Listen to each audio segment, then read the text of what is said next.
diyaaradan ayaa markii hore magaalada Muqdisho ka qaaday gargaar caafimaad oo dawladda federaalka Soomaaliya ay ugu tala gashay isbitaalada magaalooyinka Laascaanood, Garowe iyo Gaalkacyo oo lagula tacaalayo inta badan dadkii ku dhaawacmay dagaalkii ka dhacay deegaanka Dhumay ee gobolka Sool oo u dhaxeeya beelo walaalo ah. waxaana la socday wasiiro, xildhibaano iyo siyaasiyiin uu hogaaminayay wasiirka kalluumaysiga iyo kheyraadka badda ee Soomaaliya Abdullaahi Bidhaan Warsame.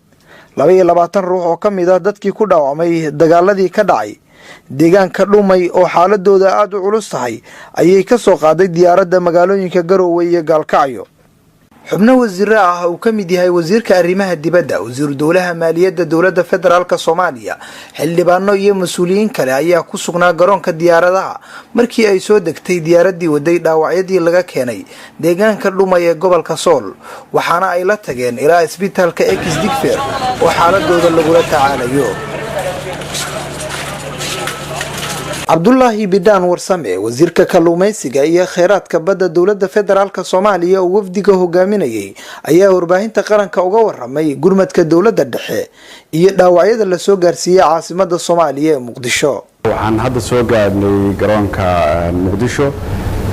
maanta waxaanu aadnay inaanu u baxnay magaalada Garowe iyo Gaalkacyo oo aan ugu baxnay gurmad dadkii ku soo dhaawacmay ama ku tabaalooday colaadihii ka dhacay gobolka Sool dhowrkii maalmood la soo dhaafay. waxaanu qaadnay dawo ay ugu deeqeen madaxda sare ee dawladda federaalka ah oo aanu geynay magaalada Gaalkacyo.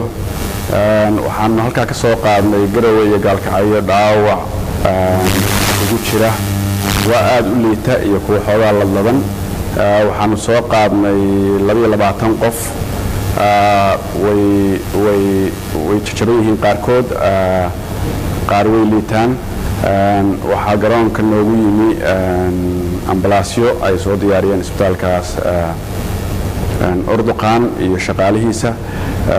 aad baan waxaan ugu mahad celinayaa dadkii iska xilqaamay in markaan airportka nimi ay noo diyaariyeen ambalaasyadii iyo wixii lagu qaadi lahaa dadkaas dhaawacmay. dawladda federaalka Soomaaliya ayaa dadaal badan ku bixinaysa xal u helidda dagaal beeleedkii ka dhacay deegaanka Dhumay ee gobolka Sool oo dad badan ay ku dhinteen, kuwa kalena ay ku dhaawacmeen, iyadoo dhaawacyadana xaaladooda caafimaad lagula tacaalayo isbitaalada magaalooyinka Muqdisho, Hargeysa, Laascaanood, Garowe iyo Gaalkacyo.